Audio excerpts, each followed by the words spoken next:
홀로 생활하다 숨진 뒤 뒤늦게 발견되는 고독사 위험군이 전체 인구의 3%나 된다는 조사 결과가 나왔습니다. 특히 고독사 고위험군 중 가장 큰 비중을 차지하는 연령대는 50대로 나타났습니다. 정부가 고독사 예방을 위해 팔을 걷어붙이고 나섰는데요.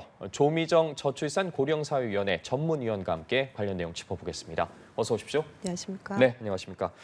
가정의 달 5월인데 고독사 사고 소식이 계속 잇따르고 있습니다. 송파구의 한 빌라에서 60대가 고독사한 사고도 있었고 2달간 방치된 장애인의 고독사 소식도 전해졌는데 정확히 고독사에 담긴 의미부터 좀 짚어주시죠. 네, 그 고독사의 글자 뜻을 보면 외로울고 홀로도 그리고 죽을 사를 이렇게 합친 그 의미로 문자 그대로를 해석하면은 쓸쓸히 홀로 죽음을 맞이하는 경우를 지칭을 하고 있습니다. 또한 그 정부의 고독사 예방법에서는 가족, 친척 등 주변 사람들과 단절된 채로 홀로 사는 사람들이 자살, 병사 등으로 혼자 임종을 맞고 그리고 시신이 일정한 시간이 흐른 뒤에 발견되는 그런 죽음을 고독사로 정의를 하고 있습니다. 예, 정부가 지난해 처음으로 실시한 이 실태 조사 결과를 보면 고독사 위험군이 무려 152만 명이 넘는다는 조사 결과가 나왔습니다. 전체 인구의 3%나 되는 수치거든요. 어떻게 나온 수치입니까? 네, 이게 지난해 그 정부에서 그 전 국민 약 그 중에서 1인 가구 약 10,000명을 대상으로 실태 조사를 실시를 했습니다. 그래서 여기에서 그 위험군이 약 2,000명 정도로 21.3% 정도로 확인이 되었고요. 그래서 이 그 수치를 전체 1인 가구에 적용을 해보면 2021년 기준으로 1인 가구가 약 한 716만 명 정도 되고요. 그래서 이걸 환산을 해보면은 한 152만 명 정도가 볼 수 있고 그래서 전체 인구의 약 한 3% 정도가 고독사 위험군으로 예측할 수 있습니다. 예, 특히나 최근 5년 동안 이 고독사 건수가 8.8%나 증가한 점도 눈에 띄는데 결국 이런 고독사 건수가 증가했다는 거 이 사회복지망 좀 허술하다는 방증이 아니겠습니까? 네, 사실 그 수치를 보게 되면 계속 또 증가를 하고 있기 때문에 그렇게 볼 수도 있고 또 수치가 중요하다라고 이렇게 볼 수 있는데 저는 그것보다 더 중요한 부분들이 고독사 사망 사례에 어떤 이들이 포함되어 있는가가 더 중요하다라고 생각을 합니다. 그래서 사실 저희가 한 20년 전까지만 해도 대부분 고독사의 주된 그 대상이 독거노인, 혼자 사시는 그 노인분들이 대부분이 여겨져 왔는데 최근에 발생하는 그 고독사 사례들을 보면요. 노인은 물론 중장년 그리고 청년들이 자살 이후에 고독사로 발견되는 등 이런 부분들이 이제는 더 이상 이렇게 고립과 고독의 문제가 특정 대상이나 특정 연령층만의 문제는 아니다라고 이렇게 볼 수 있고 어떻게 보면 이거는 생애 전 과정에서 누구에게나 발생할 수 있다라고 이렇게 볼 수 있습니다. 예, 이 고독사 위험이 가장 큰 연령층을 봤더니 이 고령층보다는 중장년층. 이 50대가 가장 높았다는 결과가 나왔습니다. 아무래도 고령자일수록 사망률이 비교적 높기 때문에 고령자의 사망률이 더 높을 거라는 생각이 드는데 중장년층이 더 위험한 이유 어떻게 봐야 되겠습니까?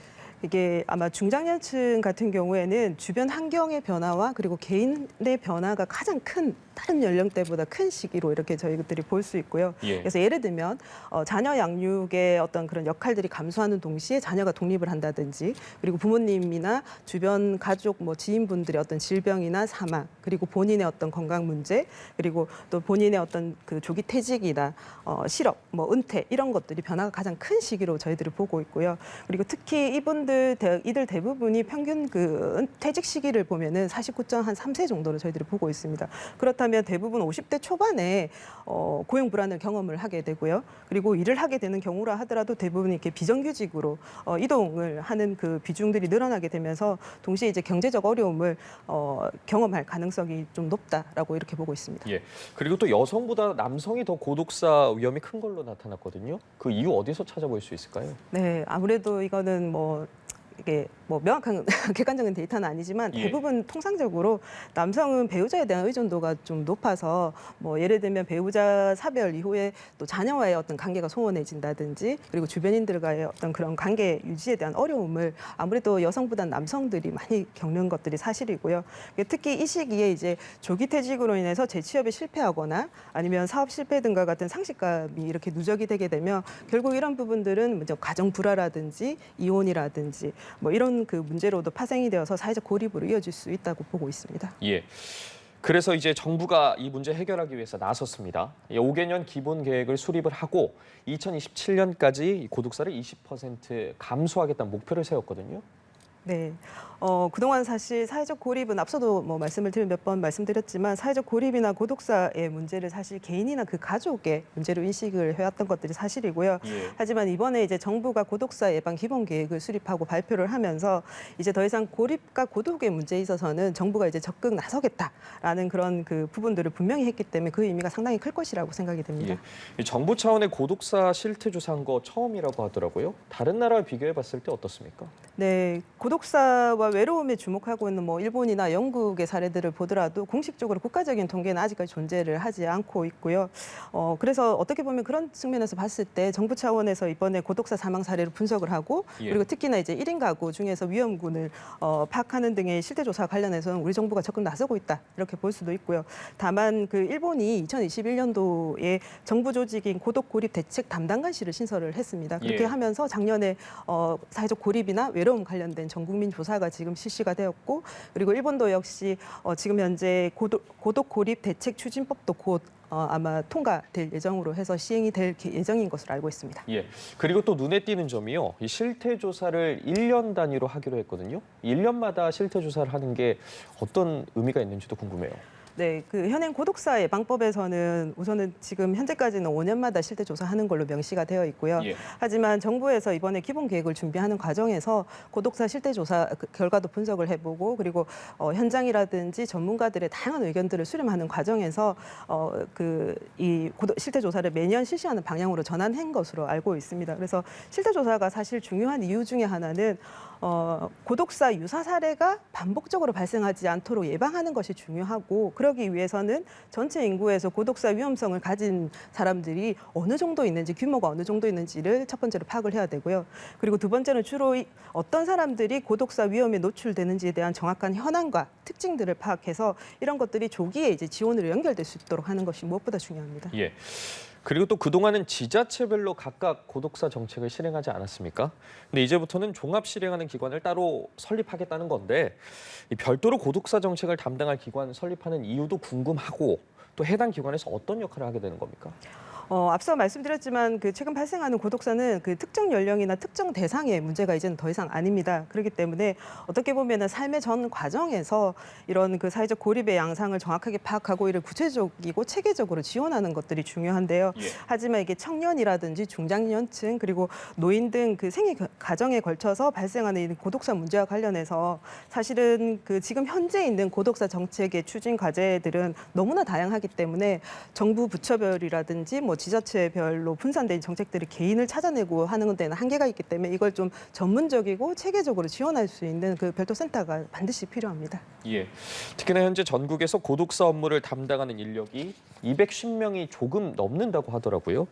이 인력을 대폭 늘리겠다는 계획도 발표를 했는데 아무래도 전담 인력이 그만큼 더 필요하다는 의미 아니겠습니까? 네, 맞습니다. 사실 복지부가 작년부터 지자체별로 고독사 그 예방 업무를 담당하는 담당자를 지정을 하도록 했지만 사실 담당자들 대부분이 고독사 업무만을 전담하는 것이 아닙니다. 그리고 그 기존의 업무를 하면서 고독사 업무를 지금 현재 병행을 하고 있고요. 그렇기 때문에 그런데도 불구하고 지자체별로 지금 현재 복지 정책이라든지 추진하는 어떤 사업의 어떤 그런 부분들이 이전보다는 훨씬 더 전문화되고 세분화되고 있기 때문에 고독사 정책을 좀 큰 틀에서 정책을 검토하고 체계적인 지원을 하기 위해서는 반드시 전담 인력이 좀 필요한 그 이유입니다. 예. 하지만 그럼에도 불구하고 이 고위험군을 발굴하는데 사각지대가 발생할 우려도 사실 있어 보이거든요. 그만큼 또 지역 주민들의 협조 굉장히 중요해 보여요. 이제 공동체 내에서의 연결 정책 뭐 마련된 게 있습니까? 네, 크게 한 두 가지 정도로 이번 정부 발표에서 좀 찾아볼 수 있을 것 같습니다. 고독사는 어떻게 보면 일상생활 안에서 초기에 어떤 그런 부분들을 발견해낼 수 있는 그런 대응 체계라든지 예방할 수 있는 그런 체계들이 중요한데요. 그래서 일상생활에서 이웃들이 지역 주민들이 이분들이 고독사 위험성을 가지고 있다라는 걸 빠르게 인식하고 그런 것들이 지원 체계로 연결될 수 있도록 정부에서 이번에 그 고독사 예방 게이트키퍼 양성 사업들이 하나가 들어가 있고요. 또 한 가지는 지역사회 사회에서 일상적인 그런 생활 환경에서 다양한 이들과 일상을 좀 공유하고 그리고 사회적 관계망을 좀 형성할 수 있도록 특히나 이제 고독사 취약 지역들 뭐 예를 들면은 고시적 밀집 지역이라든지 원룸 밀집 지역들 이런 지역들의 공동체 공간을 마련해서 이분들이 사회적 관계나 일상생활을 좀 공유할 수 있는 그런 부분들을 지원하는 구체적인 정책도 포함이 되어 있습니다. 예, 좀 세부적으로 살펴보면 이 청년층의 고독사 중에는 아무래도 극단 선택 비율이 좀 높고 중장년층의 경우엔 지병에 대한 노출 위험이 높다고 하더라고요. 이런 각 연령층에 맞는 좀 맞춤형 지원 대책 필요하지 않을까요? 네. 청년기는 사실 이제 취업 준비라든지 이런 그 노동시장 진입을 앞두고 있고 또 그런 것들을 통해서 사회적 관계를 좀 확대해 나가는 그런 것들을 좀 기대하는 시기인데요.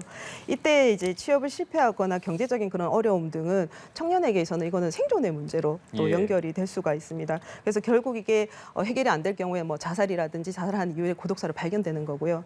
또 동시에 또 중장년층 같은 경우에는 앞서도 뭐 잠깐 설명을 드렸지만 갑작스러운 어떤 실직이라든지 조기 퇴직 그리고 사업 실패 등이 원인이 되어서 가족관계 단절을 야기하게 되고 고립, 고독으로 좀 이어질 수 있기 때문에 반드시 이런 부분들은 특정 대상, 특정 연령층에 이제 초점을 두기보다는 생애 주기별로 나타나는 그 특성에 맞게 구체적이고 그리고 다양한 정책들이 반드시 수반돼야 될 것입니다. 예, 정부의 고독사 예방 등에 대해서 조미정 저출산 고령사회위원회 전문위원과 관련 이야기 나눠봤습니다. 오늘 말씀 고맙습니다. 감사합니다.